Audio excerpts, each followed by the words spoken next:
This is the Financially Simple Podcast, a show dedicated to destroying the complexities of money for today's small business owner. And now, here's your host, pizza-loving, certified financial planner, Justin Goodbread. Welcome to Financially Simple. I'm your host, Justin Goodbread, and today we are going to begin our deep dive into what makes a best-in-class sales process.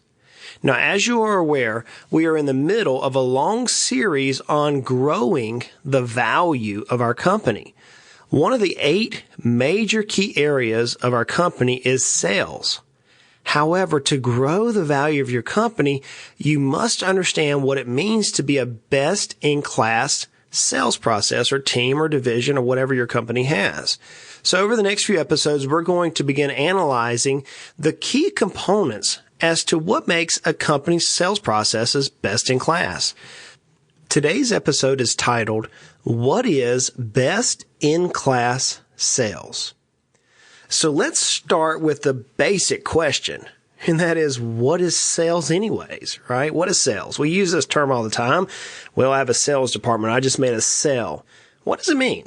The technical definition I would give to this question is when an obligation is created for a buyer to provide remission in exchange for a product or service. That's the technical definition I would give.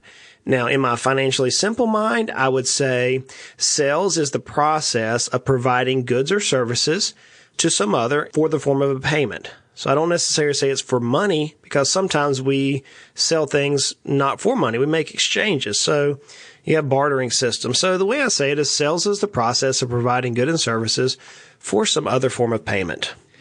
Now, with this definition, you may think, Justin, dude, I have a sales department or I have a sales process. Well, hold on there, Skippy. Do you? See, a best-in-class sales process or department or whatever it is, throughout this podcast, I'm going to say sales process. Now, you may have a whole division or you may have a sales team, whatever it is. Let's use the term sales process for today. See, a best-in-class sales process is different than order taking. So many times people think, well, I have a sales team or I have a sales process. And truth be told, they really don't. They just are good at taking orders. So let me explain with this really simple illustration that actually happened to me this year. I had the opportunity to take the teens from our church and go with them and a couple of other adults to New York City. We went there on a mission trip to help in a food pantry and help feed some homeless folks, and we had a good time. I tell you, God blessed it. We had enjoyed it. But while we were there, we had a day where we took our teens down to the shops, the vendor shops at Chinatown. If you've ever been to New York City, to this area of New York City, it's really interesting. It's quite intriguing. You have a huge busy street, and down multiple different streets, the pictures would seem like you have little shops, you have stands, you have lots and lots and lots of people. You know, you have the Chinese writings hanging down from across the street, kind of draped across the street from one side to the other on some of the side streets. The smells, man, we were there in the middle of the summertime. It was like June and it was hot. So you had the smell of food, and then you had the smell of some dead animals. You had the smell of people, lots of sweaty, stinky people. It was just interesting. You had the car smell and the sounds. Man, it was so loud. Cars passing by, people everywhere. Let's just say it wasn't like the back porch. Okay. It was a little noisy for me. But in this area where the vendors were, they had these little small shops. And I can remember sitting outside. We stopped with my little group of teens. I think I had like 6 teens with me, and I was the adult chaperone of this group. And we stopped outside of this little group of shops. And the shops were probably maybe 10, maybe 12 foot wide, maybe 15, 20 foot deep. And they were open, like the garage door would just come down over the top of them. And then at the end of the day, they would just raise them up. So they were little small shops. And as a chaperone, I got to enjoy watching these teens. Now, many of them are from East Tennessee. They're from the mountains here of East Tennessee. Let's just say they don't get out much, okay?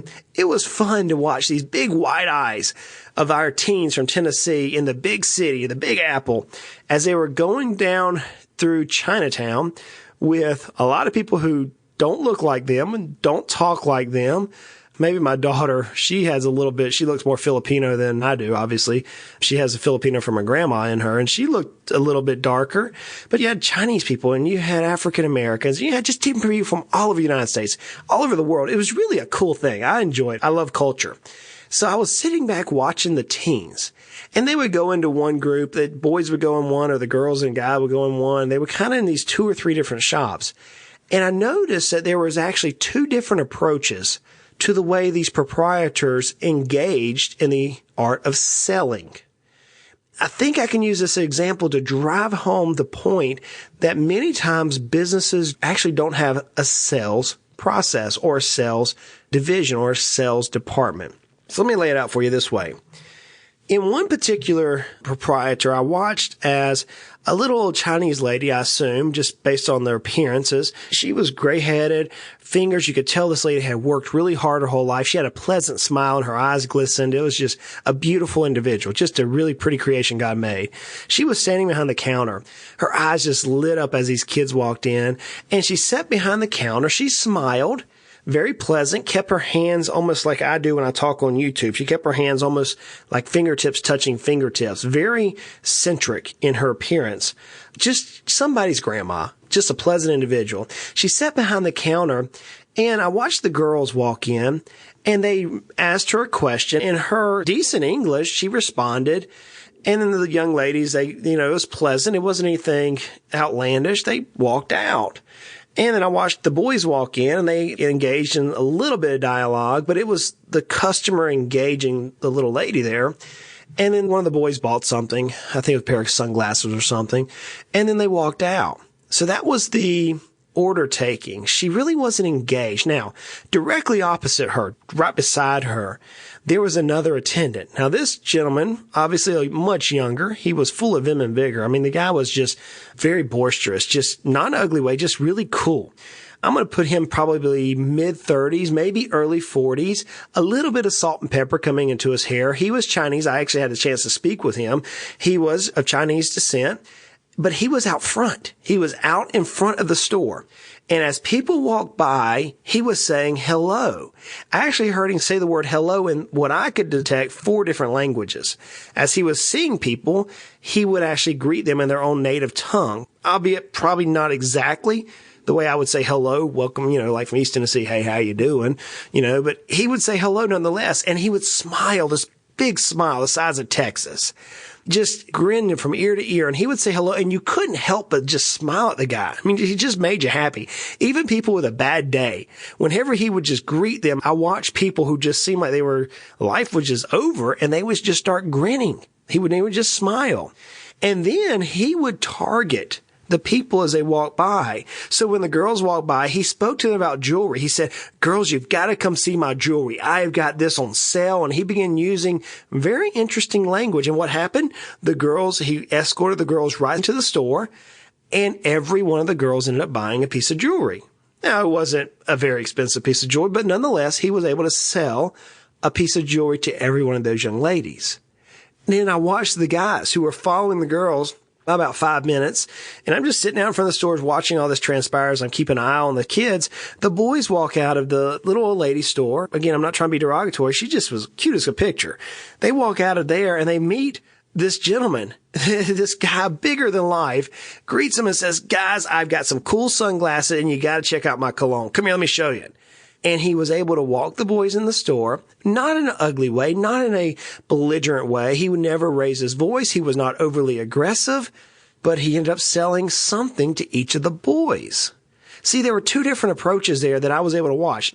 The kids from Tennessee deal with the multinationalities from New York was just amazing. I think it was probably one of my highlights from the trip to watch these 2 proprietors in their business. And these folks, they deal with us every day.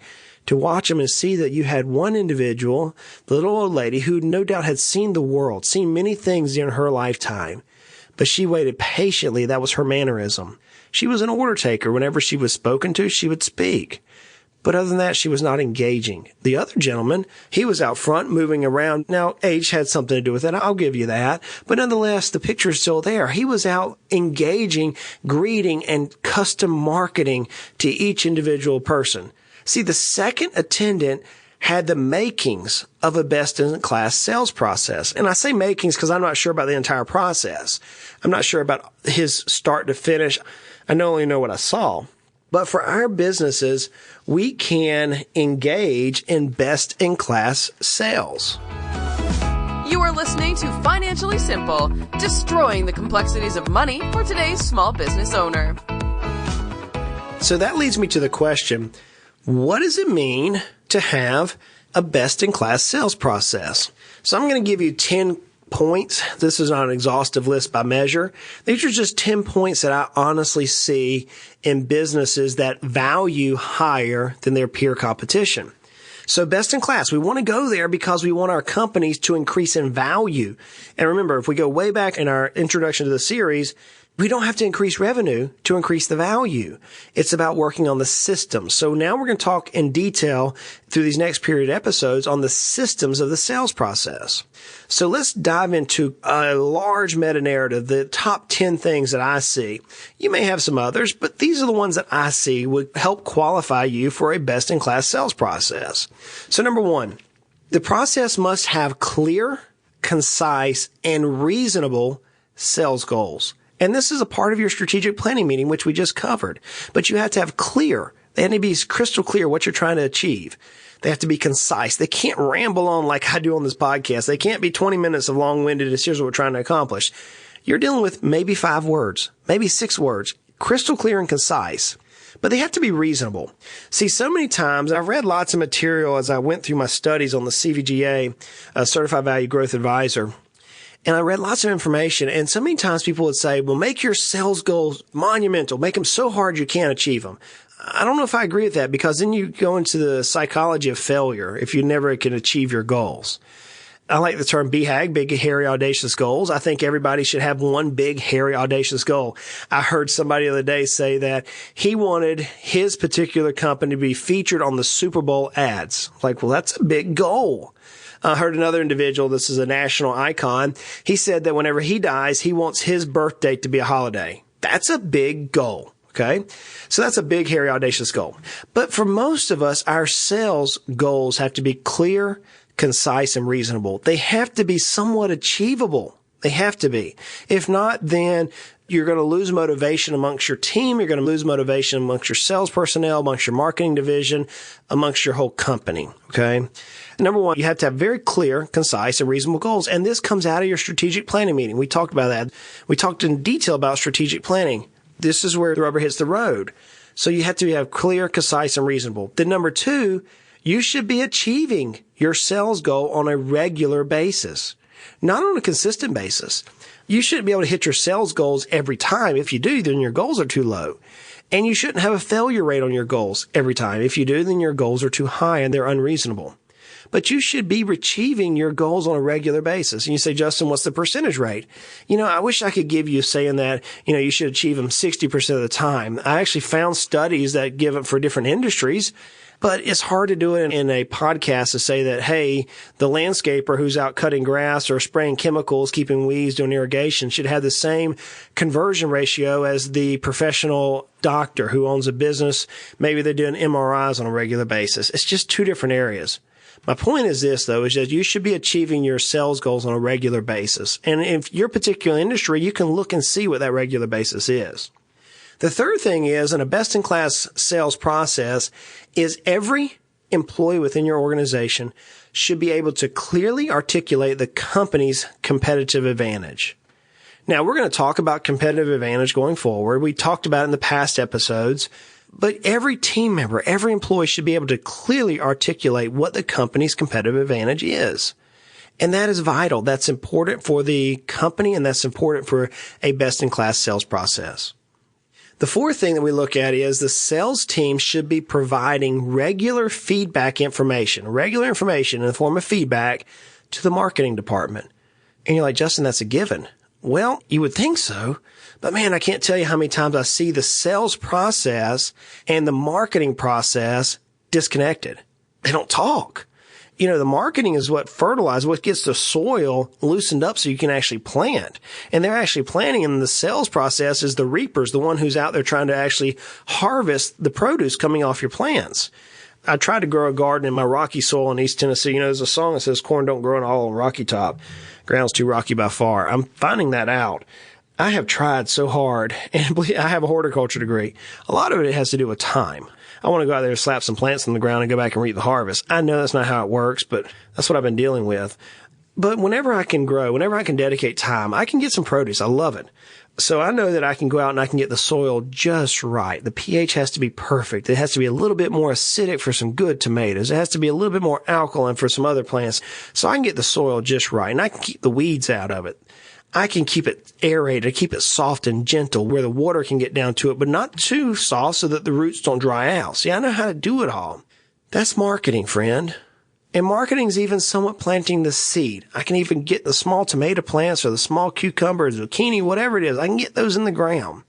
The sales, though, is that from the time that seed is planted, nurturing it, keeping first and foremost, making sure that corn patch doesn't blow over in the wind, keeping your green beans strung up properly, keeping the bugs off of it. That's the sales process. So ultimately, one day, the gardener, in this case, a salesman or lady, can go in and pick a particular produce off of something they've been working on for some period of time.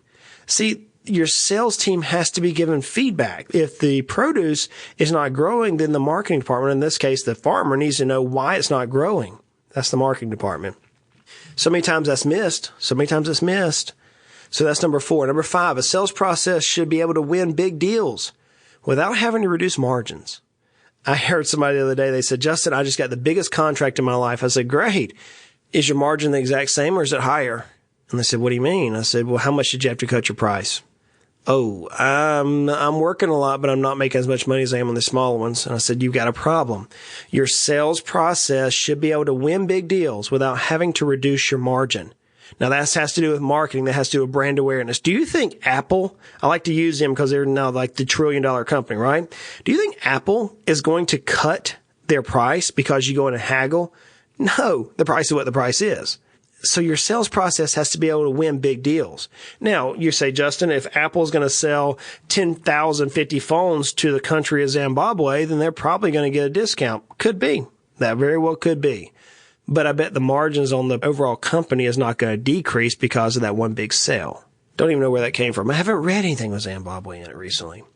All right, number 6, you should be able to maintain, or you should be maintaining, a robust pipeline of prospects.